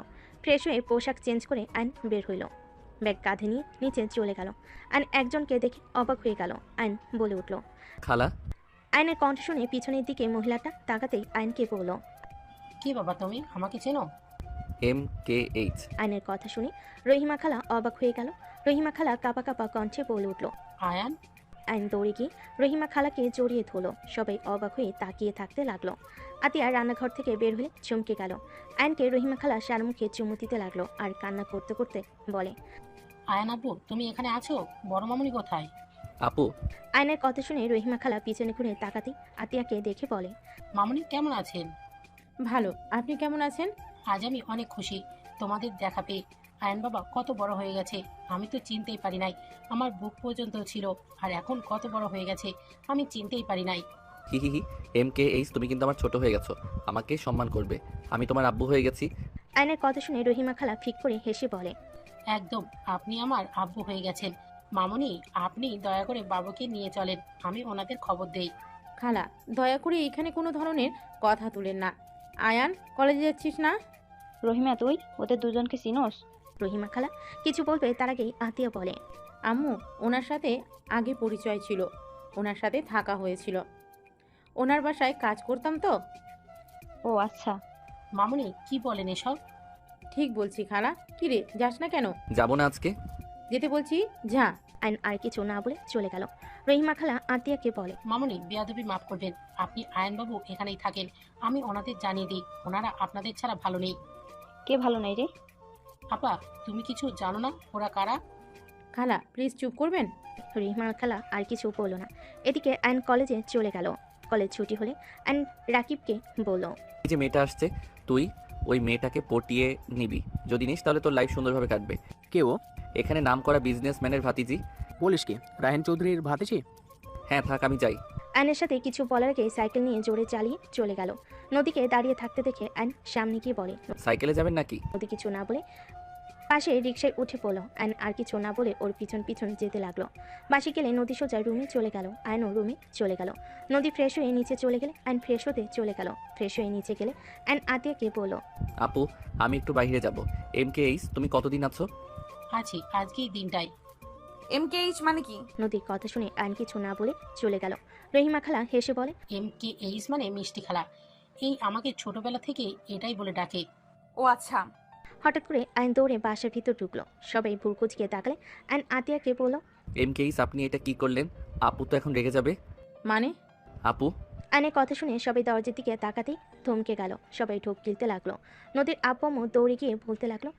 ম্যাম স্যার, আমাদের এই গরিবের ঘরে আপনারা প্লিজ ভিতরে এসে বসেন। এভাবে উত্তেজিত হবেন না, আমরা সাধারণ মানুষ, আমাদের দয়া করে এভাবে ট্রিট করবেন না। আর পাঁচটা মানুষকে যেইভাবে দেখেন সেইভাবেই দেখেন। স্যার ম্যাম, আপনারা বসেন। আশিক ভালোভাবে সোফা পরিষ্কার করতে লাগলো। তুলি দেখে অবাক হয়ে বলল। ম্যাম আপনি? আমি তো বিশ্বাসই করতে পারছি না, আমি আপনার অনেক বড় ফ্যান। আপনার সাথে ছবি তোলা যাবে? আপনি আমার আইডল। আমি আপনার মতো বড় বিজনেসম্যান হতে চাই। শিওর, ইনশাল্লাহ আমার থেকে ভালো করবে তুমি। তুলি আয়নের আম্মুর সাথে ছবি তুলতে লাগলো। আয়নের আব্বু আম্মু বসলো। রহিমা খালা বলে ওঠে। ম্যাম বাবু। আয়নের দিকে তাকাতে আয়নের আম্মু চোখের পানি ধরে রাখতে পারলো না। আয়নের দিকে উঠে যেতে আতিয়া আয়নকে টান দিয়ে নিজের কাছে দাঁড় করিয়ে বলে। আয়ান যেখানে যাচ্ছিলি সেইখানে যা। মামুনি, বাবুকে কেন সরিয়ে দিতে চাইছেন? খালা, আপনি কাজটা মোটেও ঠিক করেন নাই। আর খালা, টাকার কাছে বিক্রি হয়ে গেলেন। মামুনি। প্লিজ আমাকে মামুনি বলবেন না। বৌমা, আমার বোনের সাথে এরকম ব্যবহার করছো? যাও ওনাদের জন্য শরবত বানিয়ে নিয়ে আসো, গরমের সময়। আতিয়া চলে গেল আয়নের আব্বু আম্মুর জন্য শরবত বানিয়ে নিয়ে আসতে। খালা এগিয়ে গেলে আতিয়া হাত সরিয়ে দিয়ে বলে। মা হয়ে টাকার কাছে বিক্রি হয়ে গেছেন, আপনাকে দেখে আমার ঘৃণা হচ্ছে। আমার একটা মেয়ে মারা গেছে, এখনো আমার আরো সন্তানেরা আছে, তাদের ভবিষ্যৎটাকে নষ্ট করে দিতে পারি না। আতিয়ার আগে কিছু না বলে শরবত বানিয়ে বের হইল। রহিমা খালা আতিয়ার পিছন পিছন যেতে লাগলো। আতিয়া দুজনকে শরবত দিয়ে বলল। শরবত খেয়ে তিনজন বের হয়ে যান। আতিয়া, কি বলো? তোমার কোনো ধারণা আছে কাদের সামনে কথা বলছো? ম্যাম স্যার, দয়া করে কিছু মনে করবেন না। আতিয়া বেশি করে ফেলছো কিন্তু। সমস্যা নাই, আপনারা ওনাকে কিছু বলবেন না। ম্যাম, কত ভালো। ওনাদের এত সম্মান করার কি আছে? আমরা মানুষ, ওনারাও মানুষ, মাথায় তোলার কোনো মানে হয় না। আশিকের আগে আতের হাত ধরে রাগী লুক নিয়ে তাকাতে রহিমা খালা তাড়াতাড়ি করে আশিকের হাত ধরে কিছু বলবে, সাথে সাথেই আতিয়া বলে, খালা ছাড়েন, আমার হাজবেন্ড আমার সাথে যেমন ইচ্ছে তেমন ব্যবহার করবে, হাত ছাড়েন ওর। আর আপনার ম্যাম স্যার নিয়ে এখান থেকে যান। উনি তোমার হাজব্যান্ড? জি মিসেস রাহেলা চৌধুরী, উনি আমার হাজবেন্ড, আর ওনারা আমার শ্বশুর শাশুড়ি, আর ওই দুটা আমার ননদ। এইটাই আমার দেবরের বউ রূপা। তাই আমি চাচ্ছি না আপনারা দুইজন আমার শ্বশুর বাড়িতে বসে থাকেন। আয়নের আব্বু বলে ওঠে। আতিয়া প্লিজ আমাকে ক্ষমা করে দাও, প্লিজ তোমরা আমাদের সাথে চলো। আতিয়া রেগে বলে, অসম্ভব, আপনাদের সাথে আমরা কেন যাব? আপনারা চলে যান, আমাদের দয়া করে বিরক্ত করবেন না। আমরা আলহামদুলিল্লাহ অনেক সুখে আছি, প্লিজ চলে যান। আতিয়া, আর কত শাস্তি দিবে আমাদের? রহিমা তো আমাদের ক্ষমা করে দিয়েছে, সেখানে তুমি কেন আমাদের ক্ষমা করতে পারছো না? টাকা দিয়ে সব কিনতে পারবেন, আমাদের ভাই বোনকে টাকা দিয়ে কিনতে পারবেন না, বুঝতে পারছেন? আয়নের আব্বু বলে ওঠে, দেখো তোমার শ্বশুরের কোম্পানি লসের দিকে যাচ্ছে, তুমি আর আয়ান যদি আমাদের ক্ষমা করে আমাদের সাথে আসো, তাহলে আমি আশিকের কোম্পানির বড় করার সব কিছু দিয়ে দেব। দরকার হলে তোমাদের কলেজের ওইখানে যে কোম্পানি, ওটাই আশিককে দিয়ে দেব। আয়নের আব্বুর কথা শুনে আতিয়ার আগে সামনে থাকা ফুলদানি এক আছাড়ে ভেঙে ফেলো আর রাগে চিল্লায়ে বলে ওঠে, আপনি আমার স্বামীকে লোভ দেখান, আপনার কোম্পানি আপনার কাছে রাখেন। দয়া করে এখান থেকে তিনজন যান। আপনারা যদি বেশি বুঝেন, আমি আয়নকে নিয়ে এখান থেকে চলে যাব। আপু, এই চুপ, তুই এখানে একটা কথা বলবি না। আপু আফিয়া আরুষ এসেছে, শান্ত হও। আতিয়া আফিয়া আরুষকে দেখে চুপ হয়ে গেল। দুজন দৌড়ে এসে নদীকে জড়িয়ে ধরল। আফিয়া বলে, ফুপ্পি তোমরা দুইজন এখানে কার সাথে আসলে? আঙ্কেল আমাদের রেখে গেছে। মামা, তোমাকে কল দিলাম, ফোন বন্ধ কেন? ফোন সিম ভেঙে ফেলছে তোমার আম্মু। আসসালামু আলাইকুম। আপনাদের তো আমি ম্যাগাজিনে দেখেছিলাম আপনারা আমাদের বাসায়। ওয়ালাইকুম আসসালাম। আয়নের আম্মু আফিয়া আরুষকে জড়িয়ে ধরে সারা মুখে চুমু দিতে লাগলো। দুজন অবাক হয়ে তাকিয়ে থাকতে লাগলো। আফিয়া বলে ওঠে, আপনারা এত বড় মানুষ হয়ে আমাদের আদর করছেন। আমি তোমার নানি হই, আর ওইটা তোমার নানুবাই হয়। সবাই অবাক হয়ে গেল। আফিয়া আরুষ অবাক হয়ে তাকিয়ে আছে। আফিয়া বলে ওঠে, কি বলেন? আমাদের তো নানা নানি নাই, আম্মু আর মামা আছে। আমার কথা বিশ্বাস না হলে তোমার মামা আর আম্মুকে জিজ্ঞেস করো। আফিয়া আতিয়ার আয়নের দিকে তাকিয়ে বলল, আম্মু, ওনারা কি আমার নানা নানি? হ্যাঁ। আতিয়ার কথা শুনে সবাই অবাক হয়ে গেল। নদীর আম্মু বলে ওঠে, কি ওনারা তোমার বাবা মা মানে? তুমি তো বলছো তোমরা এতিম। আমাদের থেকে নিজের পরিচয় কেন লুকিয়েছ? এত বড় বাড়ির ছেলে মেয়ে হয়ে ওই বস্তিতে কি করছিলে? এইসব মানে কি? আমাদের এভাবে ধোকা কেন দিয়েছ? আশিক, তুমি আমাকে ভুল বুঝছো। আমি তোমাদের ধোকা দিতে চাই নাই। আমি ওনাদের পরিচয়ে বাঁচতে চাই না। আমরা ভাই বোন ওনাদের পরিচয় নিয়ে থাকতে চাই না। দয়া করে তোমরা আমাকে ভুল বুঝো না। আমি ওনাদের ঘৃণা করি। আমি চাই নাই আমার ছোট ভাই আমার বাবা বড় ভাইদের মতো হোক, আর টাকা কারণে অভদ্র তৈরি হোক। মানুষকে মানুষ মনে করবে না। টাকার গরমে সব কিনে নেওয়ার চেষ্টা করবে। অন্যায় করে টাকা দিয়ে মুখ বন্ধ রাখবে। এমন যেন না হয়। সেই জন্য আমি আমার ভাইকে নিয়ে দেশে এসেছি। আমার ভাইকে আমি আমার মনের মতো করে বড় করতে পেরেছি। এটাই আমার সফলতা। ওইখানে যদি রাখতাম, আমার ভাই একটা অমানুষ হতো, আর ওই বাড়িতে আমার দম বন্ধ হয়ে আসতো। অনেক কিছু চাইলে বলা যায় না আশিক, শুধু এইটা মাথায় রেখো। এমন কিছু আছে যার জন্য আমার বাবা মা ভাইকে আমি ঘৃণা করি। কেন ঘৃণা করো? রাজপ্রাসাদ রেখে বস্তিতে থাকতে কি এমন করেছো যে তোমরা ওইখান থেকে চলে এসেছো? আর আয়ানকে এত শাসনে কেন রাখতে? আয়ানকে সবসময় অভাবের ভেতরে রাখার কেন চেষ্টা করতে? কিন্তু তুমি তো আমাকে বলতে পারতে, আমার ফ্যামিলিকে না বললে। বাট তুমি তো আমার সাথে কোনো কিছু শেয়ার করো না। এই তোমার ভালোবাসা, 7 বছর ধরে আমার সাথে আসো, কিন্তু একবারও বললাম না আমাকে বের হয়ে যাও এখান থেকে। তুমি আমাদের সবাইকে ধোকা দিয়েছো। ধোকাবাজ মেয়েকে আমি আমার বউ হিসাবে দেখতে চাই না। এখনই বের হয়ে যাও। আশিক, চুপ, একদম আমার নাম ধরে ডাকবে না। ভাইয়া, তুমি কথা বলো না। তুমি নিজেও কাউকে কিছু জানাও নাই। তুমি ছোট হয়ে সবকিছু লুকিয়ে গেছো। আপনার আপুর সংসার ভাঙতে ভালো লাগছে নাকি? আপনারা কেন আমাদের ভিতরে আসেন? আশিক বাবা, আমার মেয়েকে ভুল বোঝো না। চুপ করেন। আমাদের স্বামী স্ত্রীর মাঝে আপনি কথা বলবেন না। আমার সন্তানদের রেখে তোমাকে যেতে হবে। আশিক, চুপ করো। বৌমা কোথাও যাবে না। সবার সমস্যা থাকতে পারে, কোনো তো কারণ আছে। না হলে কেউ এত বড় জীবন যাপন রেখে সবার থেকে লুকিয়ে থাকে? আমি তো ওর স্বামী, কাউকে কিছু না বললে আমাকে তো বলতে পারতো নাকি? ওই আমাকে কিছু বলে নাই। আমি ওকে গরিব ভালো ভদ্র মেয়ে টিউটর হিসেবে বিয়ে করেছিলাম, আর ওই কিনা আমাদের মিথ্যা পরিচয় দিয়েছিল, মিথ্যা কথা বলে গেছে এতদিন। আতিয়া আশিকের পা জড়িয়ে ধরলে। আয়নের আপু কিছু বলতে যাবে, সাথে সাথে আয়নের আম্মু হাত ধরে থামিয়ে দিল। আতিয়া আশিকের পা জড়িয়ে ধরে কান্না করতে করতে বলে, আসিক প্লিজ আমাকে ক্ষমা করে দাও। আমি মানছি আমার তোমাকে বলা উচিত ছিল, কিন্তু আমি তোমাকে বললে তুমি আমাকে বারবার জেরা করতে, কেন বের হয়ে এসেছি নানা ধরনের প্রশ্ন করতে, যেটা আমি তোমাকে বলতে চাই না। দেখো সবার পার্সোনাল ব্যাপার থাকে যা সবাইকে বলা চায় না।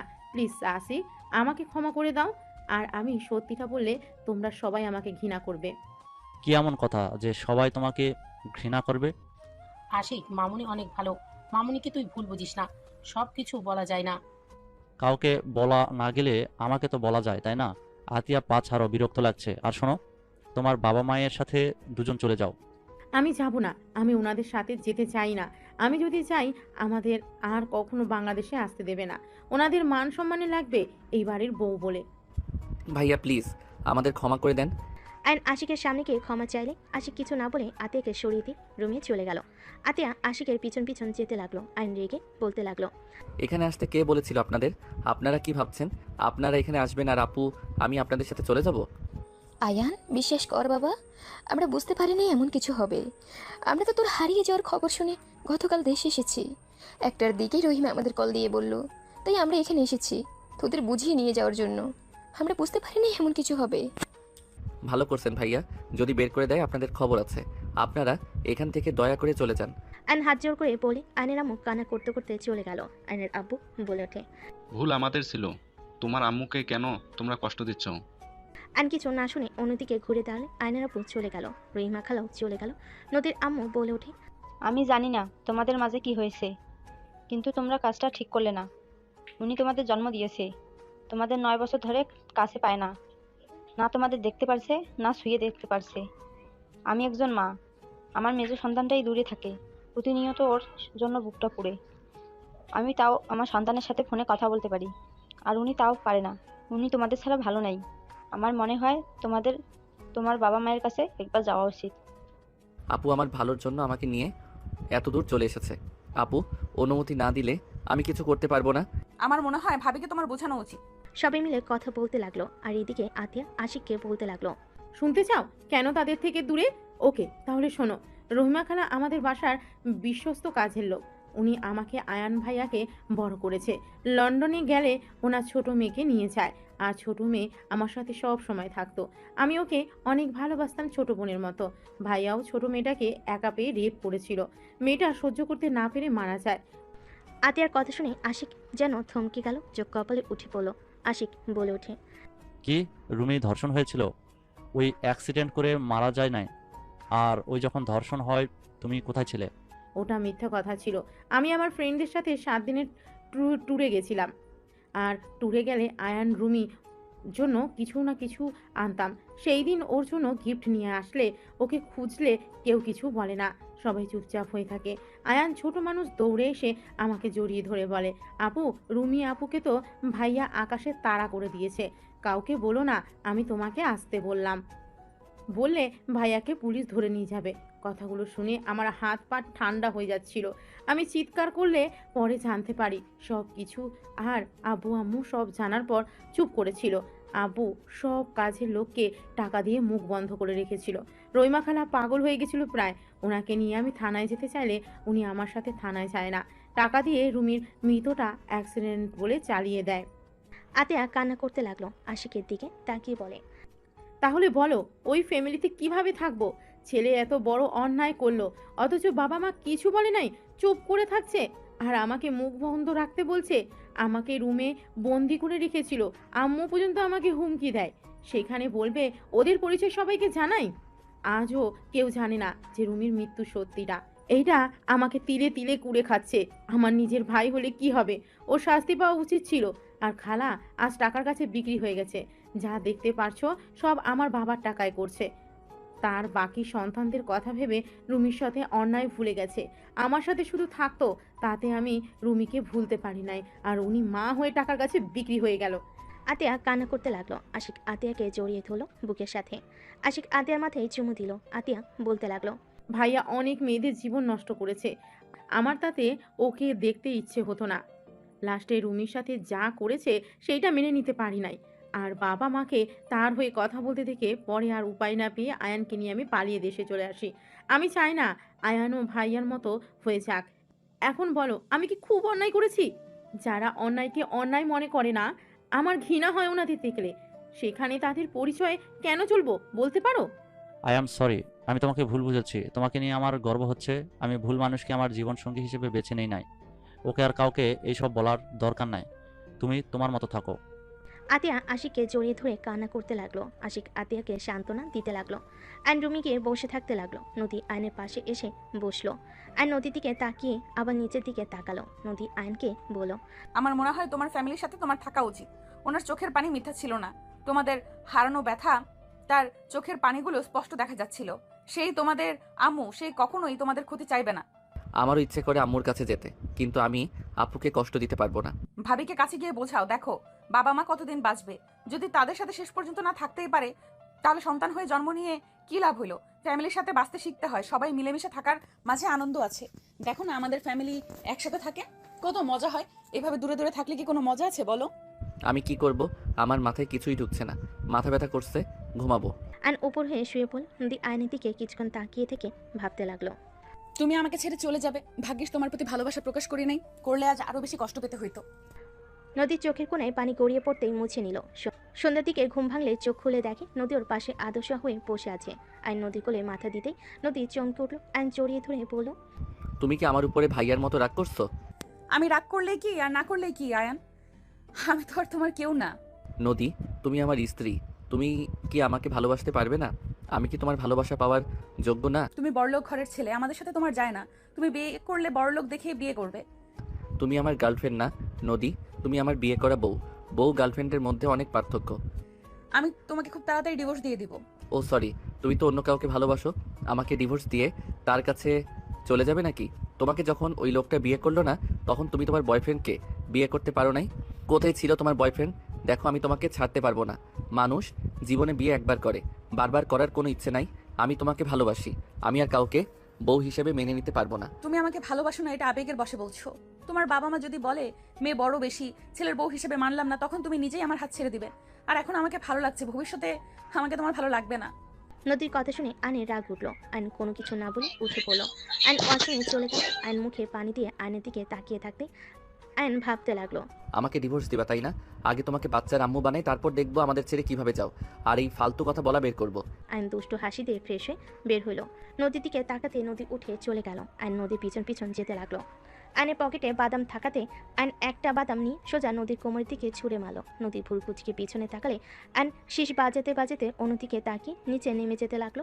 নদী বলে উঠল, ফাজিল কোথাকার, বেয়াদব ছেলে একটা। নদীর কথা শুনে সবাই নদীর দিকে তাকালো। আইন নদীর দিকে তাকিয়ে বলে, এক্সকিউজ মি, আমাকে কিছু বলছেন? থাপ্পড় মেরে দাঁত ফেলে দিব। আন্টি, এটা কি ধরনের বেয়াদব বলেন তো? স্বামীর দাঁত ফেলে দিলে সবাই ওনাকে বলবে না? দাঁত ছাড়া স্বামী, মান সম্মান কার যাবে বলেন তো? আইনের কথা শুনে আতিয়াবাদের সবাই হেসে দিল। নদী রেগে বলে উঠল, জাস্ট শাট আপ আয়ান। ঢং। আইন কথাটা বলে নিচে নামলো। নদী নিচে নেমে সোফায় বসলে আতিয়া বলে ওঠে, নদী, মন থেকে একটা কথা বলবে? কি কথা ভাবি? তুমি কি সত্যি আয়নের সাথে থাকতে চাও না? দেখো, মন থেকে বলো। যদি না থাকতে চাও তাহলে আমাদের বলো। আতিয়ার কথা শুনে নদী চুপ করে থাকলো। আইন বলে ওঠে, আপু, ওনার কথা রাখো। আমি ওনাকে ডিভোর্স দিব না। উনি আমাকে মেনে নিক বা না নিক, উনি আমার স্ত্রী নামে থাকবে। আমি বেঁচে থাকতে ওনাকে অন্য কারো হতে দিব না। Just shut up. কেউ থাকতে না চাইলে তাকে জোর করে রাখা যায় না আয়ান। যে চলে যেতে চায় তাকে চলে যেতে দিতে হয়, না হলে সেই তীরে তীরে কষ্ট পেতে পেতে মারা যাবে। আপু, আমি ওনাকে ছাড়া কাউকে আমার লাইফে চাই না। উনি আমার স্ত্রী, উনি থাকবে সারা জীবন। বলো। আইনের কথা শুনে নদী অবাক হয়ে তাকালো। তুলি বলে উঠল, আয়ান তোমাকে সবার সামনে চাচ্ছে, আর তুমি এত ভাব কেন নাও আপু? এসব আবেগ, আবেগ চলে গেলে তখন আর আমাকে ভালো লাগবে না। বারবার এক কথা কেন বলো? আমি একবারও বলছি এইটা আমার আবেগ, তুমি আমার স্ত্রী, তাই আমি তোমাকে ভালোবাসতে শুরু করছি। বলতে ভালোবাসি। দেখো, আমি তোমাকে চেয়েছি মানে তোমার আমার হয়ে থাকতে হবে। তোমার বয়ফ্রেন্ড যেই থাকুক আমি তার হতে দিব না। আয়ান, সব কিছুতে জেদ মানায় না। ওই না থাকলে জোর করে কিভাবে রাখবি? ওই আস্তে আস্তে ঠিক আমাকে ভালোবাসবে, এইটা আমার বিশ্বাস। চুপ কর নদী, তুমি ভেবে দেখো। যদি দেখো না থাকা সম্ভব না, তাহলে ডিভোর্স লেটার দিয়ে দিও। আমার ভাবার কিছু নাই, আমি ওর সাথে থাকতে পারবো না। নদীর কথা শুনে আয়নের রাগ হতে লাগলো। আয়ান বলতে লাগলো, মন থেকে বলছো নাকি? তুমি বুকে হাত দিয়ে আমার চোখের দিকে তাকিয়ে যদি এই কথা বলতে পারো, যাও, আমি তোমাকে নিজে ছেড়ে দিব। তোমাকে আমি কখনোই ডিস্টার্ব করব না। আয়ন নদীর সামনে গিয়ে হাঁটুকে বসে পড়ল। তাকাও আমার দিকে। এইসব ফালতু ডায়লগ দিবে না তো। আমি যেটা বলছি ওইটা করো। ওইসব করা লাগবে না আমার। আমি ভালোবাসি না, এটাই আসল কথা। এত নাটক আমি করতে পারবো না। নাটক লাস্টবার করো। আমার দিকে তাকিয়ে কথাগুলো বললে আমি আর তোমার সাথে থাকবো না। আয়ন জোরাজুরি করতে লাগলো। এক পর্যায়ে আয়নের উপরে বিরক্ত হয়ে নদী চিল্লাইয়ে বলে উঠল, আমি তোমাকে ভালোবাসি না। এক কথা কতবার বলবো? হ্যাঁ, তোমার দিকে তাকিয়ে বলছি, কান খুলে শুনে নাও। আমি তোমাকে ভালোবাসি না মানে ভালোবাসি না। তোমার সাথে সংসার করা আমার পক্ষে সম্ভব না। দয়া করে আমাকে মুক্তি দাও প্লিজ। আমার লাইফ থেকে চলে যাও তুমি। নদী কথাগুলো শেষ করতেই আয়ন কিছু না বলে উঠে পড়ল। আয়ন মুখে হাসি রেখা টেনে বলে, ঠিক আছে, মুক্তি দিয়ে দিব। বুঝেছি, আমার সব ধারণা ভুল ছিল। আসলে তুমি আমাকে ভালোবাসো না। আয়নের চোখের কোণে পানি আসতে লাগলো। আয়ন চোখ মুছতে লাগলো। তুলি কিছু বলতে গেলে আয়ন বলে, চুপ করো। আর কাউকে ওনাকে বোঝানোর দরকার নাই। আপু ঠিক বলছো, জোর করে রাখা উচিত না। আসলে উনি আমাকে ভালোবাসে না, অন্য কাউকে ভালোবাসে। আতিয়া কিছু বলতে যাবে আয়ন রেখে নদীর দিকে তাকিয়ে বলল, 1 তালাক 2 তালাক। আয়ান কি করছিস? আয়ান এমনটা করো না। আপু দয়া করে কেউ আমাকে বাধা দিবেন না। 3 তালাক। যান, আপনি আজ থেকে মুক্ত। সঠিক সময় ডিভোর্স লেটার পেয়ে যাবেন। আয়ন চোখের পানি মুছতে লাগলো। নদীর আম্মু থ হয়ে সোফায় বসে পড়ল। নদীর কানে তালাক শব্দটা ভাসতে লাগলো। নদীর শরীরের শক্তি যেন এক নিমিষেই হারিয়ে গেছে। নদী পাথরের মতো বসে থেকে আয়নের দিকে তাকিয়ে থাকতে লাগলো। আয়ন চোখ মুছতে মুছতে বলে, আপু আমি এখানে থাকতে পারবো না। আমি আম্মু আব্বুর সাথে একদিন থাকতে চাই। তারপর আমার মন যেদিকে যাবে আমি সেদিকে চলে যাব। কোথায় যাবি? জানি না, এখানে আমি আর থাকতে পারবো না। ওনাকে দেখলে আমার কষ্ট হবে। ওকে, তুই যা আম্মু আবুর কাছে, আমি ঠিকানা বলে দিচ্ছি। আপু একটা কথা বলবো? দেখো ভাইয়া ভুল করছে, আম্মুর তো কোনো দোষ নাই। সময় হইলে তুমিও চলে এসো আপু দেখা করতে। উনি আমাদের জন্ম দিয়েছে। যত রাগ দেখাও না কেন আপু, তুমিও আম্মুকে অনেক মিস করো। যদি কখনো মনে হয় চলে এসো। আর আঙ্কেল আন্টি ভাইয়া তুলি ভাবি আমাকে ক্ষমা করে দিয়েন আমি আপনাদের সাথে অন্যায় করে থাকলে। আরুষ আফিয়া মামা তোমাদের অনেক ভালোবাসি। সাবধানে থেকো, মামাকে ভুলে যাও না। অ্যান আরুষ আফিয়াকে জড়িয়ে ধরে আদর করতে লাগলো আর চোখ মুছতে লাগলো। অ্যান ওর আপুকে জড়িয়ে ধরে বলল, ভালো থেকো আপু, আর বিআইন ভালো থাকবেন। আজ থেকে আপনি আমার আবারও বিআইন হয়ে গেলেন। আপনাকে মুক্ত করে দিয়েছি, ভুল করলে ক্ষমা করে দিয়েন। অ্যান চোখের পানি মুছতে মুছতে বের হয়ে গেল। নদীর আপু আম্মু চুপচাপ বসে থাকলো। আশিক রেখে নদীর দিকে তাকিয়ে বলল, নেন, তোকে তো মুক্তি করে দিল, এখন সুখে থাক। সব কিছুতে তো নিজের সিদ্ধান্ত উপরে থাকস। আমাদের ক্ষমা কর। আয়নের সাথে তোকে বিয়ে দিয়ে আমরা বড় ভুল করেছিলাম। যাক, তুই নিজেই তো সরিয়ে দিলি, ভালো করছস। ডিভোর্স লেটার পাঠিয়ে দিস ওকে। আশিক রেগে চলে গেল। নদীর চোখ দিয়ে পানি গড়িয়ে পড়তে লাগলো। তুলি নদীকে ধাক্কা দিতে নদী ফুলরে পড়ে গেল। আতিয়া দৌড়ে গিয়ে নদীকে দেখে নদী অজ্ঞান হয়ে গেছে। আতিয়া রূপা ডাকতে লাগলো। তুলি দৌড়ে গিয়ে পানি নিয়ে আসলো। রূপা নদীর মুখে পানি দিতে দিতে বলতে লাগলো, নদী, এই নদী, চোখ খুলো। কি হলো তোমার? চোখ খুলো। নদী চোখ খোলো। নদীর জ্ঞান ফিরলে নদী উঠে দাঁড়িয়ে গেল। কাউকে কিছু না বলে পাথরের মতো সোজা সেই ভেঙে উপরে চলে গেল। রুমে গিয়ে দরজা লাগিয়ে দিয়ে নদীর জোরে চিৎকার দিয়ে হামা করে কান্না করতে লাগলো। নদী কান্না করতে করতে খাটের উপরে হয়ে শুয়ে পড়ে কান্না করতে করতে বলতে লাগলো, আমার এত কষ্ট কেন হচ্ছে? আমি নিজেই তো তোমাকে বাধ্য করলাম। কিন্তু আয়ান, তুমি আমাকে কিভাবে তালাক দিতে পারলে? তুমি আমার মন বুঝেও কিভাবে লাস্টে এটা করতে পারলে? নদী কথাগুলো বিড় করে কান্না করতে লাগলো। এদিকে আইন ঠিকানা অনুযায়ী চলে গেল। আইন বাসার সামনে গেলে দারোয়ান আইনকে থামিয়ে দিল। আইন বলতে লাগলো, আমাকে যেতে দেন, আমি এই বাড়ির ছেলে। আইনের কথা শুনে দারোয়ান বডিগার্ড হাসতে লাগলো। দারোয়ান বলে ওঠে, ওই ছেলে, এখান থেকে যা, বিরক্ত করিস না। বেশি বুঝলে পুলিশে ধরিয়ে দেবো। কথাগুলো বলে একজন আইনকে ধাক্কা দিলে সাথে সাথে এক গাড়ির সাথে ধাক্কা খেলো। ধাক্কা খেয়ে রাস্তায় পড়ে গেল। গাড়ি থেকে সাথে বের হয়ে দৌড়ে আইনের কাছে গিয়ে তুলে পড়ল। আয়ান, তুমি এখানে? আর ওই, আপনারা ওকে ধাক্কা কেন দিলেন? আর একটু হলে কি হতো? দারোয়ান সাথীকে সালাম দিয়ে বলে, ম্যাম, এই ছেলেটা কখন থেকে বিরক্ত করছে। বলে উনি নাকি স্যারের ছেলে। ঠিক তো বলছে, ওই এই বাড়ির ছেলে। সরেন সামনে থেকে। সবাই অবাক হয়ে তাকালো। আইনের পায়ে ধরে ক্ষমা চাইতে যাবে, সাথে সাথে আইন বলে, কি করছেন? আমি আপনার ছোট, আমার পায়ে কেন ধরতে নিয়েছেন? দেখেন আমি কিছু মনে করি নাই, আপনারা আপনাদের দায়িত্ব পালন করছেন। আইন কথাগুলো বলে সাথে সাথে ভিতরে গেল। সাথীকে আইন ধন্যবাদ দিয়ে দিল। দুজন সদর দরজার সামনে দাঁড়িয়ে কলিং বেলে চাপ দিল। কাজের লোক দরজা খুলে দিল। সাথী আইন একসাথে বাসার ভিতর ঢুকলো। বসার ঘরে যেতে সবাই আইনকে দেখে অবাক হয়ে গেল। আইনের আম্মু দৌড়ে এসে আইনকে জড়িয়ে ধরে বলে, আয়ান বাপ, তুই এসেছিস? আমি তো বিশ্বাস করতেই পারছি না। আয়ান, তুই হাসি করে আসে নাই? না, আমি একা এসেছি। আয়নকে দেখে রাফি দৌড়ে এসে আয়নকে জড়িয়ে ধরে কান্না করে দিল। রাফি কান্না করতে করতে বলতে লাগলো, আয়ন বাবু কেমন আছিস তুই? ভাই আমাকে ক্ষমা করে দে ভাই। রাফি আয়নকে জড়িয়ে ধরে কান্না করতে লাগলো। আয়নকে দেখে সবাই এক এক করে আয়নকে আদর করতে লাগলো। আয়ন সবার সাথে কুশল বিনিময় করলো। আয়নের আব্বু বলে, আয়ান আতিয়া আসবে না? আমি জানি না। আচ্ছা আয়ান, চল রুমে গিয়ে ফ্রেশ হয়ে নে বাবা। আয়নের আম্মু আয়নকে নিয়ে রুমে চলে গেল। 5 বছর পর আম্মু আপুরা আসবে না? সবাই আসবে, তোর বিয়ে আর তোর বোন আসবে না, তা কি হয় নাকি? আপু তো আমার সাথে কথা বলছে না। আসবে, চিন্তা করিস না তো, ওই যে এসে গেছে। আয়ন সদর দরজার দিকে তাকালে আরুষ আফিয়া দৌড়ে এসে আয়নকে জড়িয়ে ধরলো। আয়ন ওদের আদর করতে লাগলো। আতিয়ার দিকে তাকাতেই নদীকে দেখতে পেয়ে আয়নের বুকটা কেঁপে উঠল। আয়নের আব্বু আম্মু ভাবি সবাই নদীর ফ্যামিলির সাথে কথা বলতে লাগলো। আয়ন আতিয়ার কাছে এগিয়ে গেলে আতিয়া কিছু না বলে হাঁটা দিল। আয়ন বলে ওঠে, আপু আমি কি করছি? কেন আমার সাথে এমন করছো? 3 বছর ধরে আমার সাথে ঠিকভাবে কথা বলছো না। ওই আপু কি হয়েছে তোমার? দয়া করে আমার কানের কাছে ভ্যান ভ্যান করবেন না। আপনার বিয়ে, তাই সবাই মিলে খেতে এসেছি, আপনার ভ্যান ভ্যান শুনতে আসি নাই। আতিয়া কথাটা বলে চলে গেল। আর নদীর আব্বু আম্মু তুলি আশিকের সাথে কুশল বিনিময় করলো। নদীর দিকে তাকাতেই নদী মিষ্টি করে হেসে বলে, অভিনন্দন বিআই। ধন্যবাদ। কেমন আছেন? জি আলহামদুলিল্লাহ, অনেক ভালো। ভিতরে আসেন। আয়ন সবাইকে ভিতরে আসতে বলল। আয়নের আম্মু বলে, আয়ান, মামনিদেরকে রুমে নিয়ে যা। ঠিক আছে আম্মু। আয়ন নদী তুলির লাগেজ নিয়ে হাঁটতে লাগলো। দুজন আয়নের পিছন পিছন যেতে লাগলো। তুলি বলে ওঠে, আয়ান, তোমাদের বাসাটা তো বিশাল বড়, এত বড় বাসায় থাকতে ভয় লাগে না? একটু তো ভয় লাগতো, এখন বিয়ে করতে যাচ্ছি, বউ পাশে থাকলে ভয় আসার প্রশ্ন ওঠে না। ও আচ্ছা। নদী তুলি আয়নের পিছন পিছন যেতে লাগলো। আয়ন ওদের রুম দেখিয়ে দিয়ে রুম থেকে বের হয়ে গেল। আয়নের বুকের ভিতরে ঝড় উঠতে লাগলো। আর নিজেকে সামলিয়ে নিয়ে ওর কাজিনদের সাথে আড্ডা দিতে চলে গেল। সন্ধ্যের দিকে আয়ন রুমে একা বসে আছে। এক দৃষ্টিতে ফ্লোরের দিকে তাকিয়ে আছে। আয়নের আম্মু ডাক দিলে আয়ন ভাবনার জগৎ থেকে বের হয়ে নিচে চলে গেল। আতিয়া না তাকিয়ে অন্যদিকে তাকালো। আয়নর আম্মুর দিকে তাকিয়ে বলল, কিছু বলবে? সারাদিন রুমে কি করিস? হ্যাঁ, এতগুলা বিআই থাকতে সবাইকে নিয়ে একটু ঘুরে আসতে পারিস না? ওই খচ্চর চারটা তোদের কাজ কি ছিল? আয়নের কথা শুনে ওর এক কাজিন বলে, ভাইয়া আমার দোষ নাই, ওনারা তোমার কথা বলে, সবাই একসাথে যাবে। আম্মু আমি একটু সাথীদের বাসায় যাব। বাব্বা, আয়ান বউকে কি চোখে হারাচ্ছ নাকি? তুলির কথা শুনে নদী আতিয়া বাদে সবাই হাসতে লাগলো। আয়ন মুখে হাসি রেখা টেনে বলে, ওকে, যাও যাও, আগামীকাল তো গায়ে হলুদ, তারপর বিয়ে। এখনো তাকে পেতে হইলে 2 দিন অপেক্ষা করতে হবে। রাফি আয়নের দিকে তাকিয়ে বলে, আয়ান তুই ঠিক আছিস? কোনো কিছু নিয়ে চিন্তায় আছিস নাকি? দেখ, তোর যদি ওই বিয়েতে মত না থাকে সোজা বলে দে, আমি ওদের বুঝিয়ে নিব। তোর উপরে প্রেশার দিতে চাই না।